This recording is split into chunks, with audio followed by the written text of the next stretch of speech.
अशोक चौधरी के यहाँ जाना, विजय सिन्हा के यहाँ जाना, कि कल का जो तेज प्रताप का जो चुरा दही होगा ना, उसके सहारे बीजेपी संकेत देने की कोशिश करेगी कि लालू के घर में अब हमारी पैठ हो गई है, लालू के परिवार के एक सदस्य को हमने अपने करीब लिया है। तो अशोक चौधरी का पहुंचने का मतलब है कि सम्राट से जो उनकी दूरियां आजकल बढ़ गई है।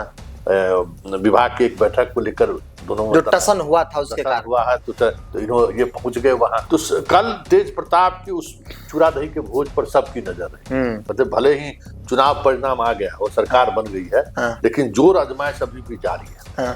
इसे यही कहा जाए ना कि सियासी तौर पर एक जमावड़ा दिखाकर एक ताकत भी दिखाया जा रहा है दही चूरा के बहाने। रिश्ता है, हमें लोग स्वीकार करते हैं, पकड़ हमारी है। तो ये चूरा दही का भोज साधारण भोज नहीं है, सामान्य भोज नहीं है कि हम मकर संक्रांति के मौके पर आप आइए हमारे यहाँ चूरा दही खाइए। इस चूरा दही में हर कोई अपनी अपनी ताकत दिखा रहे हैं। इसलिए नीतीश को वो बनाए हुए है ना।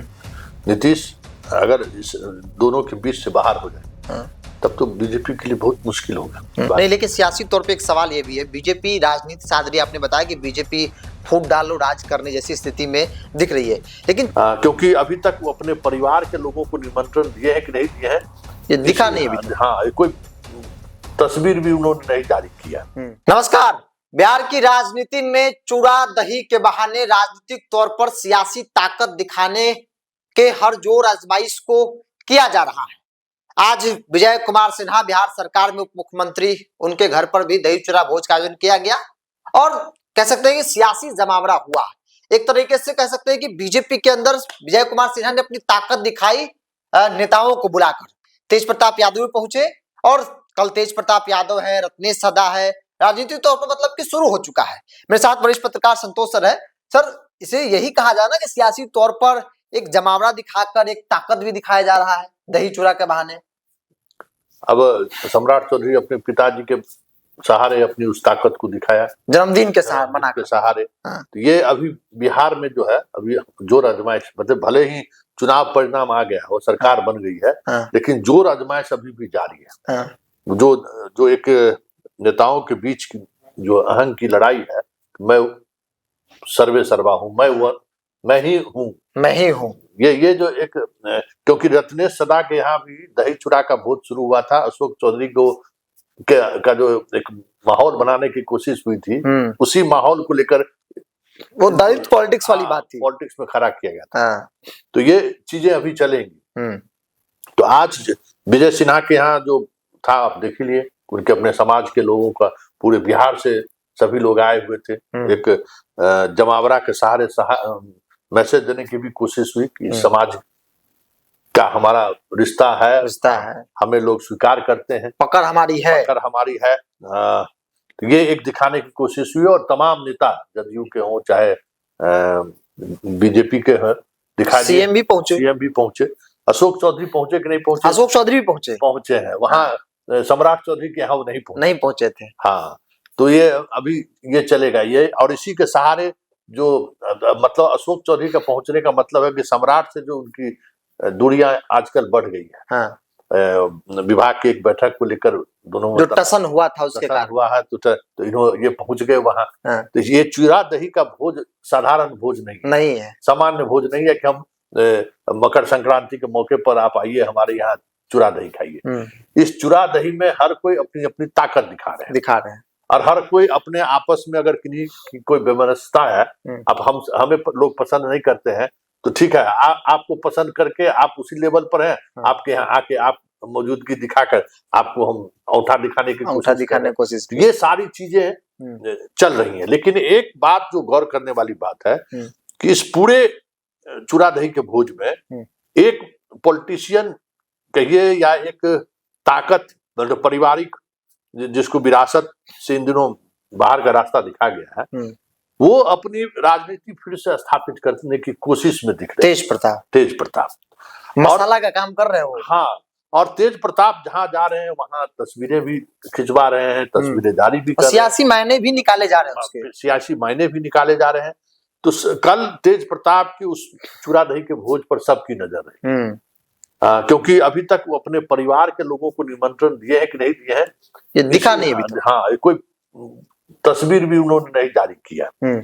लेकिन अशोक चौधरी के यहाँ जाना, विजय सिन्हा के यहाँ जाना, मामा साधु सुभाष, सब, हालांकि सम्राट चौधरी के बारे में कहा जा रहा है कि उन्होंने मिलने से इनकार कर, टाइम नहीं दिया उन्होंने, सीएम से भी टाइम नहीं मिला कहा जा रहा। तो ये ऐसे कल जरूर देखिएगा, तब विजय सिन्हा वहां जाएंगे ही नहीं। हाँ। विजय सिन्हा और सम्राट के बीच की जो सियासत है ना, उस सियासत में अच्छा सनातन को लेकर जो बयानबाजी आ रही है, तो बीजेपी, देखिए बीजेपी में खास करके प्रधानमंत्री अपनी पार्टी की राजनीति वो बहुत कुछ कम समय देते हैं, विपक्ष की पॉलिटिक्स पर ज्यादा उनका ध्यान नजर रहता है। हाँ, अब बिहार में याद करिए कि तेज प्रताप चुनाव लड़ रहे थे, पिताजी से अनबन हुआ या पूरा परिवार से, तो उनको सीआरपीएफ का सुरक्षा मिल गया। हालांकि कुछ दिनों के लिए जितना ही देखिए, लेकिन बस है कि कितना उस पर ध्यान लोग रख रहा है कि भाई विपक्ष की राजनीति को हम कहाँ से कैसे डैमेज करें। तो विजय सिन्हा बिना केंद्रीय नेतृत्व के इशारे के तेज प्रताप के साथ फोटो शेयर नहीं किए होंगे, ये भी तय मान, बयान भी मीडिया में आकर उन्होंने दिया है। तो ये तय मानिए कि कल का जो तेज प्रताप का जो चुरा दही होगा ना, उसके सहारे बीजेपी संकेत देने की कोशिश करेगी कि लालू के घर में अब हमारी पैठ हो गई है, लालू के परिवार के एक सदस्य को हमने अपने करीब लिया है, बस, लेकिन डिस्टेंस के साथ, क्योंकि वहां साधु होंगे, सुभाष होंगे। हाँ, तो ये भी एक है कि जिस जंगल राज की आप चर्चा करते हैं, उस जंगल राज के जो नायक के रूप में जिनको स्थापित किया गया है, वो लोग भी वहां रहेंगे। तो थोड़ी दूरियां बढ़ती हुई दिखेगी, लेकिन एक मैसेज तो बीजेपी देने की कोशिश कल जरूर करेगी, और बिना केंद्रीय नेतृत्व के सहमति के हमें नहीं लगता है कि विजय सिन्हा फोटो खिंचवाए होंगे। और आज आकर मतलब तेज प्रताप वैसे भी कटसी भी है कि आज हम आपके यहाँ आए हैं, तो कल आप मेरे यहाँ आइए, और दोनों को हम चाहेंगे कि इस पूरे कार्यक्रम के दौरान उस फुटेज को भी हम लोग दिखाया जाए कि किस तरीके से गर्म जोशी से एक दूसरे से मिले हैं। तो ये भी एक बड़ी बात है। लेकिन एक बात तो तय है कि चूड़ा दही का आयोजन भले किया गया हो, अब उस तरीके का आयोजन नहीं होता है। पहले वशिष्ठ डाक करते थे, जदयू का एक बड़ा आयोजन होता था, वो एक मतलब पॉलिटिकल भी, और एक जदयू अपनी ताकत उस चूड़ा दही के माध्यम से दिखाता था। पिछले बार संजय झा दिल्ली में किए थे। हाँ, और उस समय अमित शाह से लेके तमाम सभी लोग आए थे। चुनावी वर्ष था, तो एक माहौल बनाने की कोशिश हुई कि एनडीए एक हो, तो वहां भी एक बड़ा सियासी मैसेज देने की कोशिश हुई। लेकिन चुनाव के बाद भी अगर मैसेजिंग का खेल चल रहा है, इसका मतलब है कि बिहार में अभी भी मोदी और शाह की राजनीति इंटरेस्ट बना हुआ। हाँ, वो अभी भी चाहते हैं कि कुछ चीजें जो है उनके कंट्रोल में। तो तेज प्रताप हमें लगता है कि आने वाले समय में दिल्ली की राजनीति के लिए एक मस्खरा ही सही, हंसी मजाक में भी होता है ना, लेकिन लालू परिवार को कितना हम तोड़ नुकसान पहुंचा सकते थे। चुनावी तौर पर तो हम नुकसान पहुंचा दिए, अब परिवार के अंदर भी जो सियासत चल रहा है, उस सियासत का हम लाभ उठा ले और लालू परिवार को और कमजोर करें।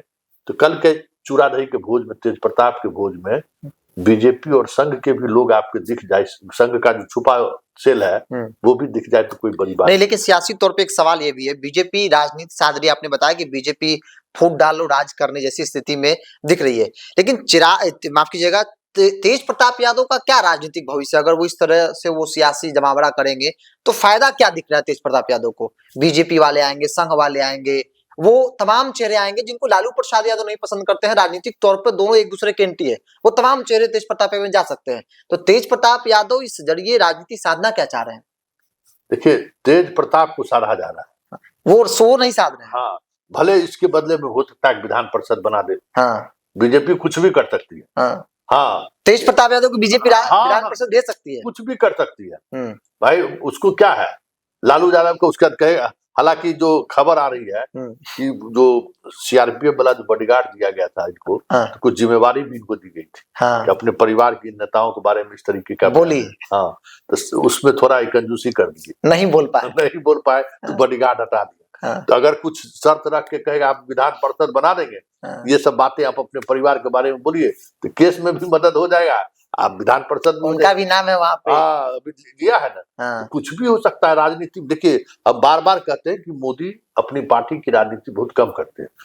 अगर 60 मिनट राजनीति करते हैं तो 60 मिनट में 10 ही मिनट अपनी पार्टी की राजनीति होती है, 50 मिनट विपक्ष की राजनीति करते हैं। विपक्ष में अब जैसे शशि थरूर एक कांग्रेस की तरफ में एक वॉइस उस तरीके से लाया ना, तो वो एकदम खोजता रहता है अधीर रंजन कि कौन ऐसा आदमी है जो नेतृत्व से असहज है। तो बिहार करते रहना, उसको हवा देते रहना, ऑक्सीजन देते रहिए। तो भाई यूएन में जाके अपना भाषण देगा, भाषण दे। हाँ, अधीर रंजन आया तो कहा कि घुसपैठियों पर हम बात करने, बस उसकी राजनीति यही है। तो बिहार में लालू परिवार को अभी भी देखिए, भले आप लालू परिवार को चुनावी राजनीति में हरा दिए, 25 सीट पर लाकर खड़ा कर दिया, गठबंधन 41 सीट पर आ गया, लेकिन वोट बैंक तो 1 करोड़ से अधिक है।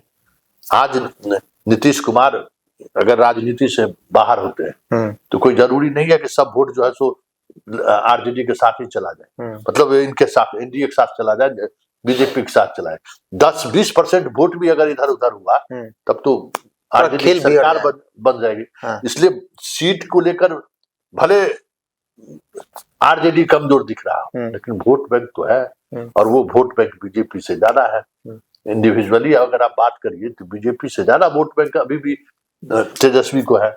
इसलिए तेजस्वी कितना कमजोर और हो जाए तो उसमें तेज प्रताप 5-10% नुकसान पहुंचा सकते हैं। इसलिए तेज प्रताप की पीठ पर बीजेपी का हाथ है, और कल आप देखिएगा वहां बीजेपी का झंडा लहराता हुआ भी आपको दिख जाए। एक अंतिम सवाल था, आपने जिक्र किया कि भाई बीजेपी आरजेडी के पास वोट बैंक है, आप इग्नोर नहीं कर सकते हैं।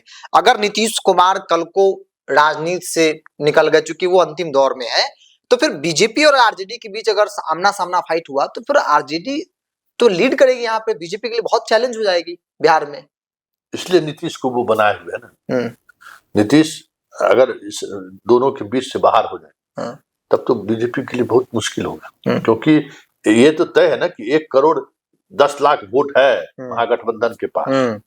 जो नीतीश के वोट में अगर 40% वोट भी इधर आ गया तो फिर कहीं के नहीं रहेंगे। और सीधी लड़ाई में मतलब आज के तारीख में भी बीजेपी के पास एग्रेसिव वोट बैंक, जो aggressive vote bank Nitish Kumar ने सोशल जस्टिस की राजनीति को, सामाजिक न्याय की राजनीति को, सोशल इंजीनियरिंग के सहारे दलित और महादलित, पिछड़ा अति पिछड़ा में बांटकर बिहार में एक अलग तरीके की नैरेटिव बना दिया उसने। वो धार जैसे ही नीतीश कुमार बीच से हटेंगे, धार कमजोर होगा, वो धारा में कहते हैं ना कि सूखने वाली स्थिति हो जाएगी, तब तो कुछ भी हो जाएगा। इसलिए अभी तक बीजेपी का बिहार मिशन पूरा नहीं हुआ। हाँ, उस मिशन को इसलिए आप देख रहे हैं कि बिहार को लेकर अभी भी कई तरह के प्रयोग हो रहे हैं। विजय सिन्हा को भी हवा दे रहे हैं, सम्राट चौधरी को भी हवा दिया जा रहा है, संजय जायसवाल को भी लाया जा रहा है, संजय सराबी को लाया गया, नितिन नवीन को राष्ट्रीय फलक पर अध्यक्ष बनाया गया। कि अभी भी बिहार में जो है बीजेपी को ये लग रहा है कि बहुत कुछ उनके पक्ष में नहीं है। ऐसे में चिराग तले अंधेरे वाली बात है। कुछ मिल जाए, तेज प्रताप एक उसके लिए हो जाए कि लालू परिवार के बारे में बोलने वाला हो जाए, कुछ 2-4% वोट तेज प्रताप के सहारे हम ले लें।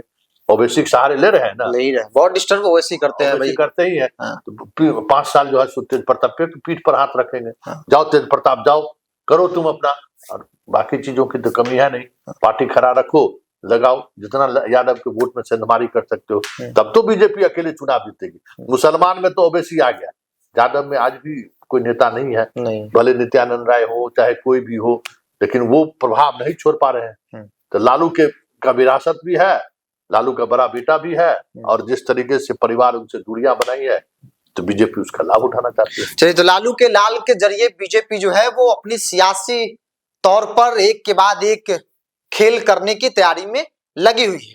और इन्होंने बताया कि भाई बीजेपी के लिए कितना बड़ा संकट है। बीजेपी बेशक एक लंबे वक्त से बिहार में सत्ता में है, लेकिन वोट बैंक पर जो पकड़ होनी चाहिए वो नहीं है। आज भी अपने मिशन में बीजेपी कामयाब नहीं हो पाई है। नीतीश के सहारे सत्ता, नीतीश के सहारे राजनीति, और यही बीजेपी के लिए है। जब आरजेडी, लालू यादव और भाजपा आमने सामना होगा तो जाहिर तौर पर लालू प्रसाद यादव की आरजेडी और महागठबंधन भारतीय जनता पार्टी नरेंद्र मोदी पर बिहार में भारी पड़ जाएगी, इसमें कोई दो राय नहीं है। अब ऐसा कब कल की तस्वीर देखना होगा कि भाई तेज प्रताप यादव की सियासी चूरादही के भोज में कौन कौन चेहरे पहुंच रहे हैं बीजेपी से, आरएसएस और तमाम वो चेहरे जिनकी चर्चा राजनीतिक तौर पर हो रही है। बहरहाल आप क्या मानते हैं, अभिप्राय को कमेंट्स बॉक्स में रखिए। इस पूरी रिपोर्ट में इतना ही, बहुत बहुत धन्यवाद।